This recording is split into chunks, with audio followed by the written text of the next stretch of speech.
जब एक या एक से अधिक पदार्थ आपस में मिलकर एक नए पदार्थ का निर्माण करें तो इस अभिक्रिया को रासायनिक अभिक्रिया कहते हैं।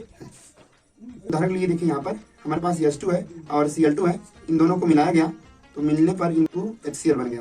क्लियर है कि नहीं, समझ में आया? चलिए आगे देखते हैं। अगला है रासायनिक, यहाँ अभिकरण न रहकर अभिक्रिया रहेगा। तो रासायनिक अभिक्रिया के घटक, देखिए रासायनिक अभिक्रिया के कई घटक हैं, उनमें से नंबर 1 है अभिकारक। रासायनिक अभिक्रिया में भाग लेने वाले पदार्थों को अभिकारक कहते हैं। तो उपरोक्त उदाहरण में H2 और Cl2 हमारे क्या है, अभिकारक है। ठीक है। अच्छा, अगर किसी रासायनिक अभिक्रिया में एक से अधिक अभिकारक का यूज हुआ है तो उनके बीच में प्लस साइन का यूज होता है और अभिकारक को हमेशा तीर के, ये जो हमारे पास तीर है इसके बाईं ओर दिखाते हैं। क्लियर है? नेक्स्ट स्लाइड है उत्पाद। वे पदार्थ जो किसी रासायनिक अभिक्रिया के फलस्वरूप बनते हैं उत्पाद कहलाते हैं। जैसे उपरोक्त अभिक्रिया में H2 और Cl2 को मिलाने पर 2HCl यानी हाइड्रोक्लोरिक अम्ल बना। तो हाइड्रोक्लोरिक अम्ल हमारा क्या हो गया, उत्पाद। रासायनिक अभिक्रिया में उत्पाद को दाईं ओर लिखते हैं। हेडिंग है रासायनिक समीकरण।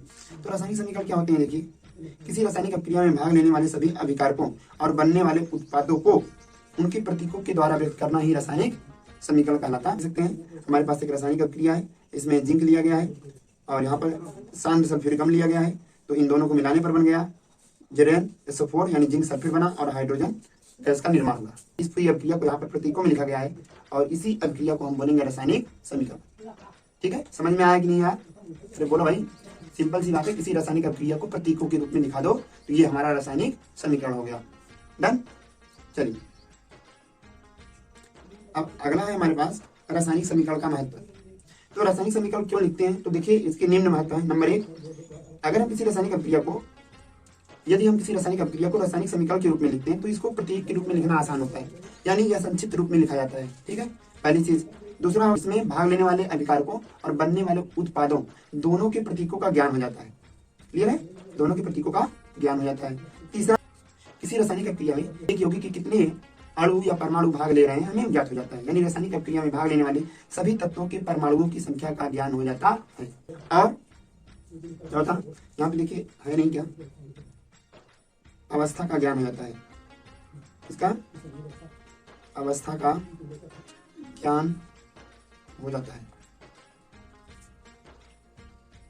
ठीक है, तो यानी इसमें जो हमारे पास जो अभिकारक हैं और जो हमारे पास उत्पाद बन रहे हैं वो किस अवस्था में रहेंगे, उनकी अवस्था का भी ज्ञान होता है। ठीक, किसी पदार्थ का द्रव्यमान कितना है या किसी यौगिक का द्रव्यमान कितना है, ये निकालने के लिए अगर हमारे पास मोलों की संख्या दिया गया है, यानी कितने मोल मात्रा उसकी ली गई है, अगर मुझे ये ज्ञात रहेगा तो उस रासायनिक अभिक्रिया में मैं उस पदार्थ का द्रव्यमान ज्ञात कर सकता हूँ। वहीं इसका विलोमता, यदि हमारे पास कोई किसी पदार्थ का द्रव्यमान दिया गया है तो हम उसके मोलों की संख्या ज्ञात कर सकते हैं। ठीक है, और अगर मोलों की संख्या आपको निकालना है तो मोलों की संख्या बराबर हो जाएगा पदार्थ की मात्रा बटे तत्व की मात्रा।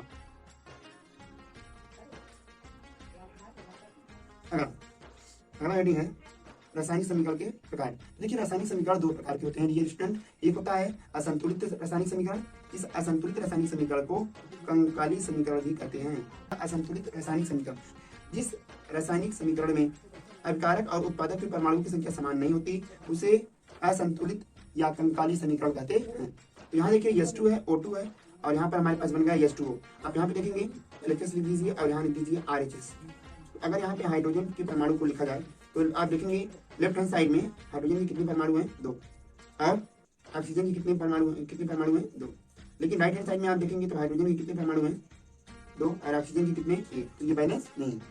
ठीक है, तो इस प्रकार के समीकरण को जिसमें दायां पक्ष के परमाणुओं की संख्या और बाएं पक्ष के परमाणुओं की संख्या बराबर नहीं होती उन्हें क्या बोलते हैं, असंतुलित समीकरण या कंकाली समीकरण। अगली हेडिंग है संतुलित रासायनिक समीकरण। ये क्या होता है स्टूडेंट, जिस रासायनिक समीकरण में अभिकारकों और उत्पादों के प्रत्येक परमाणुओं की संख्या समान होती है, यानी दाएं पक्ष में जितने परमाणु होंगे उतने ही बाएं पक्ष में परमाणु होंगे, इस प्रकार के समीकरण को कहेंगे संतुलित रासायनिक समीकरण या संतुलित समीकरण। यहाँ इस उदाहरण में देखिए, अगर हम यहाँ पे इसको दो भागों में तोड़ दें, यहाँ बायां पक्ष लिख दें और अगर यहाँ पर दायां पक्ष लिख दें, और देखिए यहाँ हाइड्रोजन के परमाणुओं की संख्या लिखेंगे तो हाइड्रोजन कितने हैं, यहाँ पर 2 दूनी 4, हाइड्रोजन के कितने परमाणु, 4। अब राइट हैंड साइड में देखिए, यहाँ भी हाइड्रोजन के कितने परमाणु हैं, यहाँ पर सब स्क्रिप्ट में 2 है, 2 का गुणा 2 में करेंगे 4 आ जाएगा।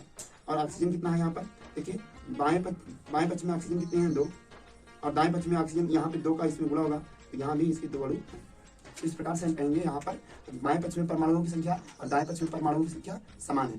तो इस प्रकार के इक्वेशन को इस प्रकार के समीकरण को संतुलित समीकरण कहते हैं। आगे समझाया गया वही चीज विस्तार से। संतुलित समीकरण एक ऐसा समीकरण होता है जिसमें अभिकारक और उत्पाद के प्रत्येक तत्व के परमाणुओं की संख्या समान होती है। किसी रासायनिक अभिक्रिया के पहले जो कुल द्रव्यमान होगा और रासायनिक अभिक्रिया के बाद जो कुल द्रव्यमान होगा, दोनों के दोनों क्या हो जाएंगे, बराबर। संतुलित समीकरण द्रव अविनाशता के नियम पर आधारित है। अब द्रव अविनाशता का नियम क्या है, अगर आप जानना चाहें तो देख लीजिए। द्रव अविनाशता के नियम के अनुसार mass of reactant will be equal to mass of product. इसका मतलब किसी रासायनिक अभिक्रिया में भाग लेने वाले कुल उत्पादों के परमाणुओं की संख्या अभिक्रिया के फलस्वरूप बनने वाले पदार्थों के द्रव्यमानों की मात्रा के बराबर होगा। ठीक है, समझ में? यानी इधर जितना द्रव्यमान होगा दाएं पक्ष में उतना ही बाएं पक्ष में होगा। क्लियर? चलिए आगे बढ़ते हैं। अगला है रासायनिक समीकरण को संतुलित करने की विधियां। तो रासायनिक समीकरण को संतुलित करने की देखिए कई विधियां हैं, जिनमें से आपकी बुक में एक विधि है, तो इसको हम बोलते हैं अनुमान विधि या हिट एंड ट्रायल विधि। क्या बोलते हैं? हिट एंड ट्रायल विधि, इसको अनुमान विधि भी कहते हैं। इसी रासायनिक अभिक्रिया में बाएं पक्ष और दाएं पक्ष के तत्वों की संख्या को लेकर बारी बारी से उनको संतुलित करते हैं। जैसे यहाँ पे दिया गया H2O2 और ये दिखा दिया H2O। तो यहाँ पर हम सबसे पहले हाइड्रोजन की परमाणु की संख्या बराबर करना चाहेंगे। तो यहाँ देखेंगे, यहाँ हाइड्रोजन के 2 परमाणु हैं, तो दाएं पक्ष में भी हाइड्रोजन के 2 परमाणु हैं। परंतु अगर आप यहाँ पर ऑक्सीजन के परमाणुओं की संख्या की बात करें तो यहाँ बाएं पक्ष में 2 परमाणु हैं, जबकि दाएं पक्ष में ऑक्सीजन के केवल 1 परमाणु है। इस प्रकार से यह समीकरण हमारा संतुलित नहीं है। तो इसके लिए क्या करेंगे, ऐसे टेबल बना लेंगे। यहाँ लिखेंगे LHS और यहाँ लिखेंगे RHS। फिर आप यहाँ क्या करेंगे, यहाँ हाइड्रोजन के कितने परमाणु हैं, H लिख लीजिए, यहाँ O लिख लीजिए। हाइड्रोजन के यहाँ 2 परमाणु, यहाँ भी 2 परमाणु। यहाँ ऑक्सीजन के कितने परमाणु, 2 और यहाँ पर 1। बैलेंस नहीं है तो बैलेंस करने के लिए इसमें हमने 2 का मल्टीप्लाई कर दिया। तो जब यहाँ पे 2 का मल्टीप्लाई हो जाएगा, इसमें अगर 2 का मल्टीप्लाई हो जाएगा तो हाइड्रोजन कितनी बार हो जाएगा, 4 बार। तो यह हाइड्रोजन हमारा 2 गुना हो गया। तो अब हाइड्रोजन अगर इस बार 4 बार हो गया तो इस बार भी 4 बार होगा। इसको बैलेंस करने के लिए मुझे इधर भी राइट लेफ्ट हैंड साइड में भी 2 का गुणा करना पड़ेगा। ये हो गया हमारा इस प्रकार से इसका जो संतुलित रूप होगा वह इस प्रकार से लिखा जाएगा, लिख रहा है।